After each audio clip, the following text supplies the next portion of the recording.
Oi pessoal, esse vídeo ele se insere dentro daquele conjunto de outros vídeos que a gente tem feito, no qual a gente busca refletir sobre o fim do trabalho escravo no Brasil, analisando as leis que resultaram, no fim da escravidão. A ideia é fazer uma análise sobre o fim do trabalho escravo no Brasil, analisando essas leis, já que foi um processo legal. A gente tem lá um vídeo sobre a Lei Eusébio de Queiroz, outro sobre a Lei do Ventre Livre, e hoje a ideia é falar sobre a Lei do Sexagenário.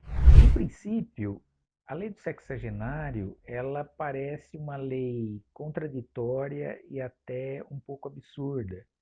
Até foi comum essa ideia de sexagenário como sendo uma lei exclusivamente para dar liberdade ao escravo que havia completado 60 anos.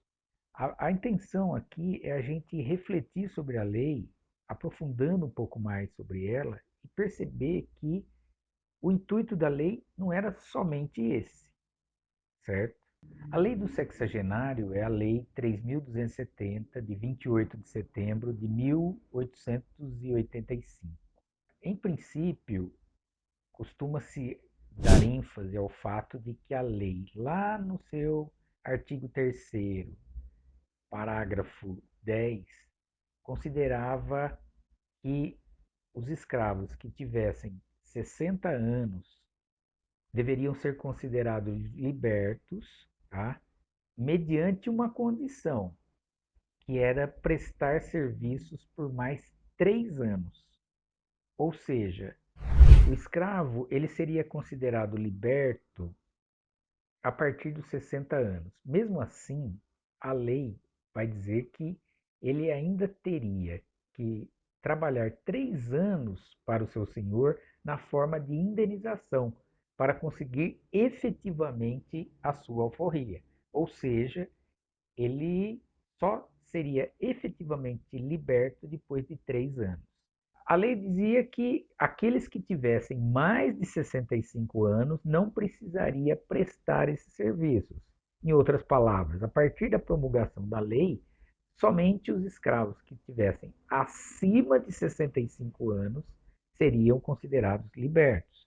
Entre 60 e 65, teria que trabalhar durante 3 anos para conseguir a sua alforria. A lei especificava que se ele tivesse, por exemplo, 63, ele não precisaria trabalhar os 3 anos, mas trabalharia 2 anos até completar os 65.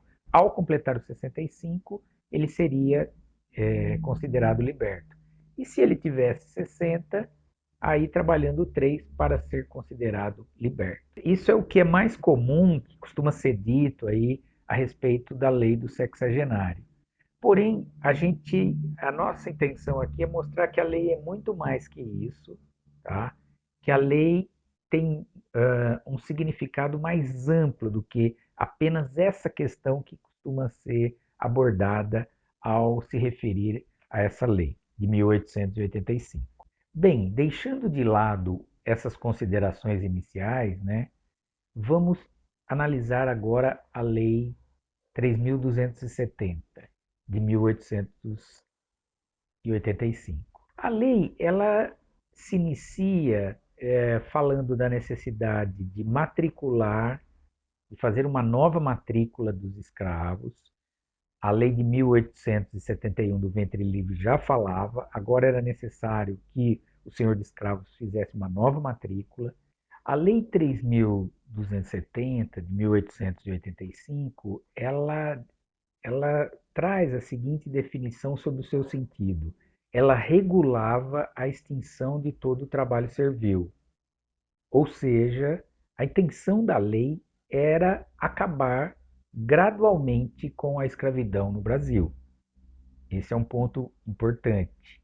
A lei ela trazia a especificação do valor dos escravos de acordo com a idade, especificava que a escrava valia 25% a menos do valor estipulado pela lei e trazia uma tabela na qual vinha definido um prazo de cerca de 13 anos para a indenização que o Estado faria dos escravos que seriam libertos a partir de então. Então, o propósito da lei é muito maior do que apenas conceder a liberdade para escravos que tivessem acima de 60 anos. A intenção de fato da lei era acabar gradualmente com a escravidão por um período de cerca de 13 anos, dando, de certa forma, independentemente de se considerar se isso é justo ou não, uma indenização aos proprietários de escravos, de acordo com o que ela estabelecia. Essa lei, que pensava e tentava regulamentar o fim do trabalho escravo no Brasil, ela começa a ser proposta pelo gabinete liberal de Manuel Dantas, porém, ela vai se efetivar mesmo durante um gabinete conservador que foi presidido pelo conselheiro Saraiva e que aprovou no Senado quando o Barão de Cotegipe era a figura que comandava o Senado. Tanto que essa lei, além do nome de Lei de Sexagenário, também é conhecida como Lei Saraiva-Cotegipe. Poderíamos pensar o seguinte: por que razão que a abolição do trabalho escravo se deu através de um processo legal? Isso acontecia porque tanto liberais quanto conservadores acreditavam que a extinção do trabalho escravo deveria ser discutida pelo parlamento, tirando essa discussão das ruas. A intenção dos representantes políticos da época, sejam eles liberais ou conservadores, era tirar, né, das ruas, entre aspas, a discussão sobre essa lei, levando para o parlamento, controlando, regulamentando, dando, de certa forma, o molde, o formato pelo qual a extinção do trabalho escravo deveria ser feita. Tá? E isso acontece na década de 80 do século XIX, porque o movimento abolicionista ganhou bastante força na década de 80, né? Com a criação de jornais, de grupos abolicionistas, né? Clubes abolicionistas, e até algumas províncias, como era o caso do Ceará, por exemplo, já haviam decretado a extinção do trabalho escravo em 1884. Então, era um movimento com bastante força social. O parlamento, formado por representantes liberais e conservadores, queriam controlar esse processo que poderia resultar numa abolição que escapasse aos interesses deles. Por isso, a ideia era tomar o controle do processo de libertação dos escravos. Cabe agora a gente fazer uma consideração, como nós fizemos nos vídeos anteriores, sobre a questão jurídica da eficácia da lei, da vigência e da eficácia, como a gente já discutiu nas outras. No caso da lei do sexagenário, se a gente for pensar basicamente na ideia de libertar escravos que tinham cerca de 60 anos, a gente pode pensar o seguinte: a lei foi feita em setembro de 1885. A lei dizia, lá no seu parágrafo 10 e parágrafo 11 do artigo 3º, que o escravo que ainda não tivesse 65 anos e tivesse 60 ou mais, deveria prestar serviços durante 3 anos. Vamos imaginar a seguinte situação: aquele escravo que tinha 60 anos quando a lei foi promulgada, setembro de 1885, com 3 anos de prestação de serviços, ele só seria considerado livre em setembro de 1888. No entanto, a Lei Áurea é de maio de 1888. Em outras palavras, essa lei também não teve eficácia, se a gente considerar uma situação real, na medida em que o escravo teria que prestar 3 anos de serviço na forma de indenização. Outro ponto muito importante a ser comentado é como se divulga comumente sobre a lei do sexagenário, que a lei teria servido mais ao proprietário do que ao próprio escravo. Na medida em que o escravo, que havia completado 60 anos, já não tinha mais condições de realizar trabalho e que, portanto, ao libertá-lo, a lei atenderia mais aos interesses do proprietário do que do próprio escravo.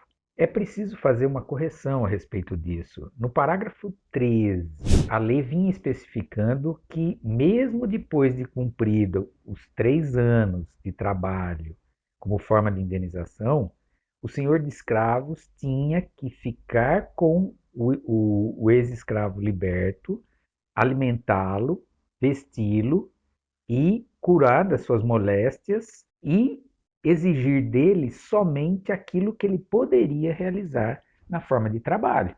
Isso está especificado no próprio parágrafo da lei, o que demonstra claramente que essa análise rápida e superficial de que era feita mais para o proprietário do que para o escravo é uma interpretação errônea, equivocada de quem não leu a lei. Ou seja, aí voltamos àquela ideia inicial, que a lei do sexagenário, apesar de ter ganho popularidade esse nome, ela é muito mais do que isso. Era uma lei feita por liberais e conservadores com o intuito de acabar, né, regulamentar a extinção do trabalho escravo de forma gradual, procurando beneficiar os proprietários, inclusive mediante uma indenização. Para encerrarmos, fica a seguinte questão: se já estava em curso uma lei visando abolir a escravidão com a possibilidade de indenização